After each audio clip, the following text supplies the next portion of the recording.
Wudu adalah salah satu bentuk bersuci yang diajarkan dalam Islam. Islam begitu memperhatikan sisi keindahan juga kebersihan. Syariat wudu memiliki hikmah yang begitu luar biasa bagi kehidupan manusia, di antaranya bagi kesehatan tubuh manusia, bahkan mampu menggugurkan berbagai dosa-dosa yang melekat pada tubuh kita dengan basuhan air wudu kita. Maka merugilah bagi orang-orang yang masih tidak peduli dengan kesempurnaan wudunya, bahkan menganggap remeh berwudu. Tapi, apakah benar wudu juga mampu menjadi penerang di hari kiamat? Dan seperti apa jadinya jika wudu yang kita lakukan belum sempurna? Apakah pahala sholat kita diterima oleh Allah?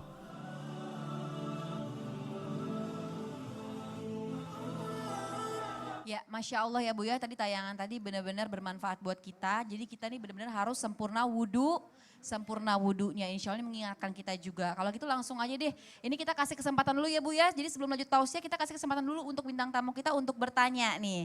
Ya Kang, silakan Kang, mau nanya apa Kang? Iya, mau nanya gini, kadang kan kalau kita udah wudhu tuh ya, terutama kita yang sudah menikah gitu kan, setelah wudhu itu, terus kita nggak sengaja tuh bersentuhan dengan istri kita. Nah itu yang ingin saya tanyakan, apakah itu batal atau enggak sebetulnya? Masya Allah, terima kasih banyak Kang. Ya Iya. silakan Ustazah Aini menjawab, silakan. Ya, baik. Bismillahirrahmanirrahim. Ini yang sering terjadi nih sama bapak-bapak, ibu-ibu yang suka galau ya. Misalnya udah wudhu gitu, habis itu suaminya mau berangkat sholat Jumat, habis itu istrinya salim. Nah ya kan, kadang entah nggak tahu suaminya wudhu lagi ya waktu sampai di masjid atau enggak, kan gitu kadang ribet. Atau misalnya ibu-ibu nih udah wudhu, terus mau kondangan, udah dandan tuh dari asar padahal kondangannya habis isya tuh ya. Jadi asar udah make up tapi udah wudhu dulu, habis itu sama suaminya dipegang gitu. Mau nyopot make up males banget gitu kan, mau nggak kalau gitu nggak usah wudhu lagi. Nah ini sebetulnya gimana sih sebetulnya? Nah sebetulnya memang ini para ulama dari 4 madhab semuanya memang beda-beda. Kenapa beda-beda? Kan Qurannya sama, hadisnya sama. Memang ayatnya sama, Qurannya sama, ayatnya sama, hadisnya juga sama. Tapi yang membuat mereka berbeda pendapat, kenapa? Karena ada perbedaan di dalam metode istimbatul ahkamnya, metode menarik kesimpulannya. Ya, di dalam ayat Al-Quran itu disebutkan di dalam surat Al-Maidah ayat 6 tuh nanti di akhir tuh ada tulisan, ada ayatnya begini. Aula mastumun nisaa falam tajidu ma'an fatayammamu su'idan thayyibah. Nah di situ ada kata lamastum, menyentuh. Nanti ada madhab Hanafi mengatakan bahwa kata lamastum itu artinya jima, berhubungan suami istri. Jadi wudhunya nggak batal sama suami istri cuman bersentuhan terus nggak sampai berhubungan suami istri. Nanti ada lagi madhab Maliki, madhab Hambali mengatakan bahwa kata lamastum di sini adalah menyentuh dengan syahwat. Jadi kalau ada persentuhan tanpa ada syahwat maka tidak batal. Nah ini yang paling menarik nih madhab Syafi'i. Kata madhab Syafi'i kata lamastum di sini adalah menyentuh. Kalau kata di dalam Al-Quran bisa ditarik maknanya secara hakiki, ya udah tidak usah ditarik kemana-mana. Yang penting menyentuh, itu sudah batal antara suami dan istri. Nah parameternya apa? Bukan syahwat, bukan. Tapi parameternya adalah iltiqaul basyaratain. Tersentuhnya dua kulit, laki-laki dan perempuan yang bukan mahram, suami dan istri. Suami istri mahram apa bukan Bu? Mahram artinya apa? Mahram itu artinya alladzi yahrumu at-tazawwuj bihi, orang yang haram untuk dinikahi, ayah, kakek, anak ya. Tapi kalau suami itu bukan mahram karena kita tidak haram menikah dengan dia. Boleh berduaan karena diikat dengan akad nikah yang suci. Jadi suami dan istri itu dalam madhab Syafi'i jika bersentuhan kulit dengan kulit langsung itu batal. Qasdan ambi ghairi qasdin, sengaja nggak sengaja. Ya, yang menyentuh ataupun yang disentuh dengan syahwat atau atau tanpa syahwat. Dua-duanya pokoknya semuanya pokoknya bersentuhan kulit langsung begini. Nah ini batal, ini di dalam madhab Syafi'i. Dan pendapat madhab Syafi'i ini memang sangat masyhur di Indonesia. Karena memang orang Indonesia kebanyakan bermadhab Syafi'i. Jadi kalau ibu bersentuhan nanti sama suaminya ya udah wudhu lagi gitu ya. Kenapa? Ya memang ini adalah pendapat yang paling berhati-hati. Kadang-kala kita misalnya nggak pakai syahwat ini, kadang ibu nggak bisa menakar syahwat dan tidak syahwat tuh.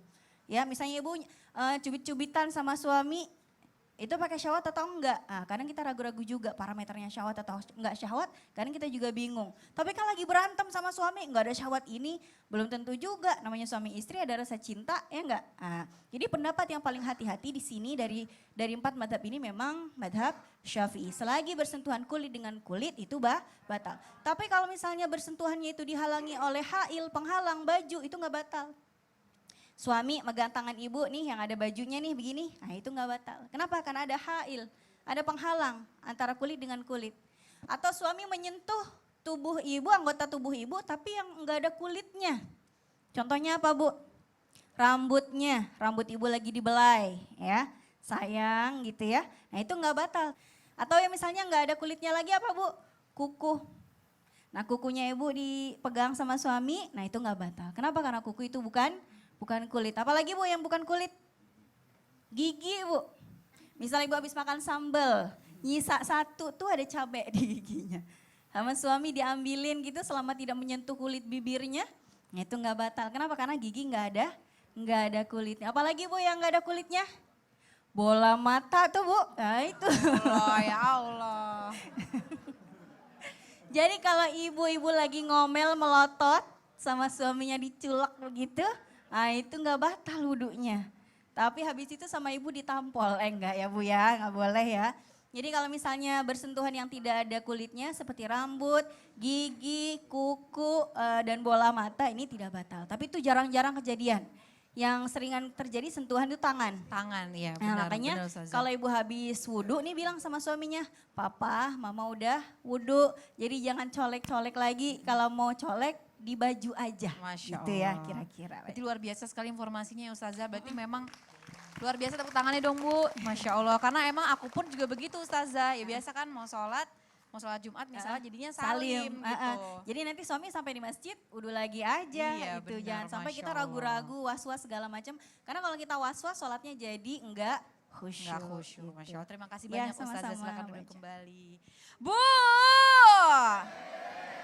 Diam aja nih, semangat gak nih? Masya Allah ya, kalau gitu langsung aja ini dia ada Ustadz Maulana. Kagetin dong Abah. Jamaah itu gitu. Luar biasa ini emang. Hari ini menarik sekali ya Abah ya. Sangat-sangat menarik. Abah, ini apakah benar ketika membasuh tangan, berkumur-kumur memasukkan air ke dalam hidung hingga membasuh wajah, maka dosa-dosa kita akan ikut turun dengan air wudhu tersebut? Silakan Ustaz. Baik, bismillahirrahmanirrahim berdasarkan hadis riwayat Muslim yang diantarkan oleh Abu Hurairah berkata bahwa Rasulullah SAW menjelaskan ketika kita membasuh anggota wudhu kita, anggota badan yang dikena wudhu itu, maka akan berjatuhan dosa-dosa sebagaimana berjatuhannya air. Sekali lagi, berjatuhannya air.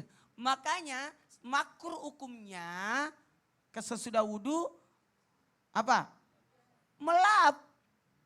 Jadi biarkanlah, karena kata Nabi dari Abu Hurairah radhiyallahu anhu berkata, Nabi SAW bersabda, bila seorang hamba yang muslim atau mukmin berwudu lantas membasuh mukanya, maka keluarlah semua dosa kesalahan yang pernah dilihat oleh matanya. Nih, matanya bersamaan dengan air, jatuhnya air itu, maka berjatuhanlah dosa itu.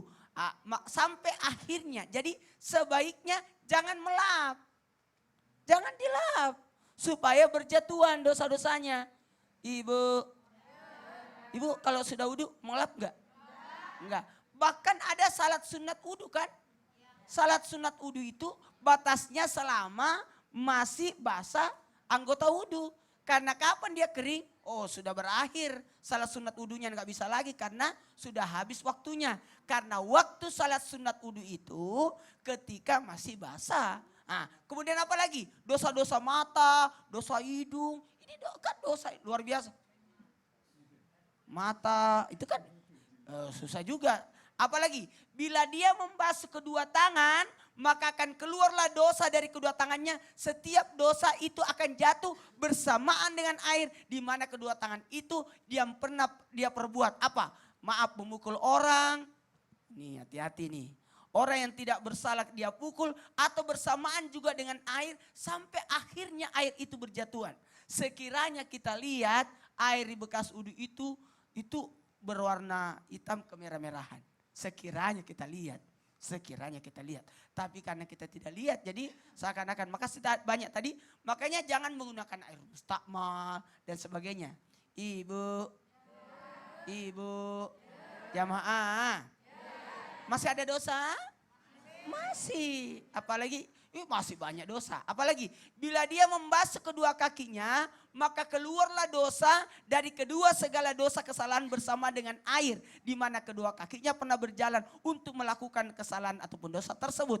Dan bersamaan pula dengan tetesan air yang pertama. Sehingga orang yang berwudu itu akan keluar dalam keadaan bersih dari dosa. Hadis riwayat Muslim. Ini karena ini berdasarkan hadis, maka redaksinya harus tepat. Mohon maaf, kadang kala kita menyepelekan, benar gak? Iya, kalau Nabi mengucapkan iya.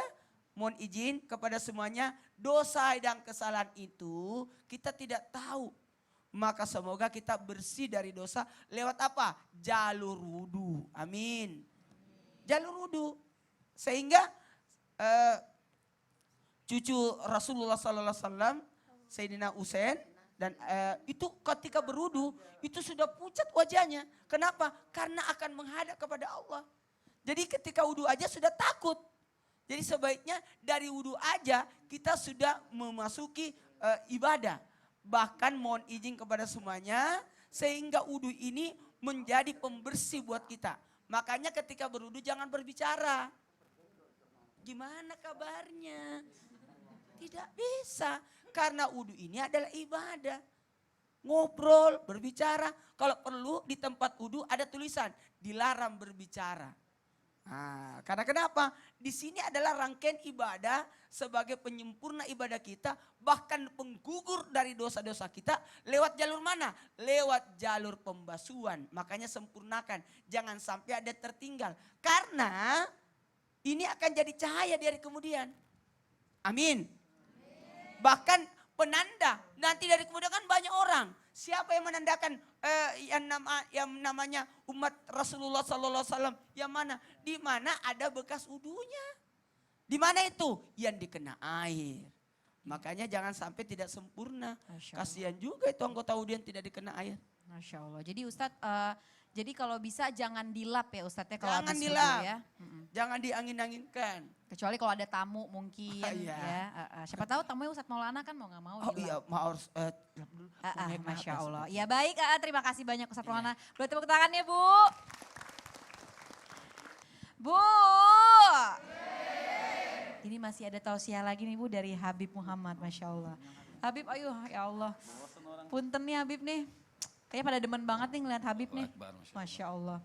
Habib, ini apakah benar kelak bekas wudhu yang dilakukan dengan sempurna akan menjadi cahaya di hari kiamat? Masya Allah. Dan apakah wudhu yang tidak sempurna maka pahala wudhu serta sholat yang dilakukan tidak akan diterima? Nauzubillah min dzalik, silakan. Baik. Kalau dalam riwayat Sayyidina Abu Hurairah radhiyallahu taala anhu arda, nanti manusia yud'auna yaumal qiyamah gharral muhajjalin. Kata Sayyidina Abu Hurairah daripada Rasul sallallahu alaihi wasallam, beliau mengatakan nanti orang itu dipanggil di hari kiamat dengan wudu gharral muhajjalin. Apa itu gharral muhajjalin? Yang terang benderang. Terang benderang dipanggil nanti oleh Allah Subhanahu wa taala mereka yang punya wudu demikian rupa. Makanya disunnahkan cucian tangannya itu dilebihkan. Maka Nabi katakan apabila mentafsirkan hadis itu, apabila kalian pengen bertambah cahayanya, tambahkan. Bagaimana tambahkan? Kan malayatimul fihil wajib ilal wajib dalam bahasa fikih. Orang sampai sikut, wudunya sampai sikut. Apakah pas kita ukur pakai mistar? Tahu mistar orang siapa sih? Penggaris ya. Kayak TK dulu mistar. Dipas sikut, pokoknya ini sikut. Nggak bisa, harus dilebihkan. Nah, lebihnya itu malaitimu fil wajib ilal wajib. Artinya tidak sempurna cucian kita kalau tidak dilebihkan, maka wajib hukum melebihkan. Karena nggak mungkin kita ngukur sikutnya. Jadi dilebihkan. Nah, lebihnya kalau lebihnya itu tambah sinar. Dilebihkan lagi tambah sinar, dilebihkan lagi tambah sinar. Jadi boleh dilebihkan sampai setengah sini boleh. Seperti itu. Jadi dipanggil oleh Allah Subhanahu wa taala, begitupun cucian muka dilebihkan. Begitupun cucian kaki Kalau pas diukur mata kaki repot juga. Harus artinya sampai setengah betis untuk menambahkan cahaya kita nanti dipanggil oleh Allah. Dan apakah orang-orang yang misalnya tidak berwudu dengan bagus, ada orang yang subhanallah wudu cuman begini. Wudu nggak sampai sikut. Bu, wudunya nggak sampai sikut. Kira-kira wudunya sah nggak? Udah pintar ibu-ibu. Sah nggak wudunya? Yakin? Yakin? Iya. Wudunya tidak sah. Kalau wudunya tidak sah sudah dipastikan sholatnya tidak sah. Kalau ditanyakan apakah mereka akan hilang pahalanya? Bukan lagi hilang, tidak sah. Dan tidak ada pahala, bahkan dosa sholatnya. Kenapa? Sholatnya tidak diterima oleh Allah Subhanahu wa ta'ala. Karena di dalam wudu tadi Ustadz Maulana, Ustadzah Aini telah menyampaikan semuanya, Masya Allah, nikmat guru-guru kita doakan, guru-guru kita Allah tambahkan ilmunya. Artinya semuanya di dalam wudu itu pahala dari Allah Subhanahu wa ta'ala. Tadi Ustadz Maulana mengatakan semua dosa-dosa dijatuhkan oleh Allah. Bahkan dalam satu hadis baginda Nabi besar Muhammad sallallahu alaihi wasallam, man tawaddaa fa ahsanal wudu'a. Orang yang berwudu kemudian dia sempurnakan wudu. Apa maksud sempurna? Dalam ilmu fikih sesuai syaratnya, sesuai rukunnya, tahu wajib-wajibnya. Itu masalah sempurna, bukan sempurna cuma bahasa doang. Orang bahasa doang bisa, ibu-ibu berendam nih, kolam renang, orang berenangnya enggak najis berendam, terbang, sur, keluar lagi. Niat wudu, sah enggak? Niat wudu sah enggak? Jadi bagaimana tata caranya? Artinya siapa orang yang wudu, kemudian dia membaguskan wudunya, kharaja min jasadihi khatayahu. Artinya Allah Subhanahu wa ta'ala keluarkan maknanya daripada badan-badannya ini dosa-dosanya hatta min adfarihi, sampai itu dosa netes dari kuku-kukunya. Dikeluarkan Allah dari bawah kukunya itu dikeluarkan dosa-dosanya dari Allah Subhanahu wa ta'ala. Dengan sebab apa? Fa ahsanal wudu'a. Dia berwudu kemudian dia baguskan wudunya. Jadi belajar kita. Wudu ini nggak bisa nggak belajar, harus belajar. Nggak bisa cuman mandang saja. Makanya ada kalimat shollu kama ra'aitumuni usolli. Dalam kalimat sholatlah kalian seperti aku sholat, termasuk wudunya. Wudunya juga seperti baginda Nabi besar Muhammad sallallahu alaihi wasallam mubarik alaihi wa ala alih. Karena kalau kita baca kitab Bidayatul Hidayah, tulisan Al-Imam Ghazali itu, walaupun tidak wajib, ada semua doa-doanya. Ya, cuci muka ada doanya, cuci kepala ada doanya, cuci tangan ada doanya. Kalau kita cuma apa? Cuma niat doang, ya udah bagus lah, alhamdulillah. Mudah-mudahan wudu kita, sholat kita dibaguskan Allah Subhanahu. Amin, amin ya rabbal alamin. Masya Allah, amin amin ya robbal alamin. Terima kasih banyak jamaah yang dirahmati Allah sudah menonton Islam itu indah. Terima kasih untuk guru-guru kami semuanya. Ya jamaah yang dirahmati Allah, jangan pernah menyepelekan dosa yang kecil, karena boleh jadi yang kecil itu akan menjadi dosa yang sangat besar. Saya Natasha Rizky, mohon maaf jika saya ada salah-salah kata. Wassalamualaikum warahmatullahi wabarakatuh. Silakan naam akapela.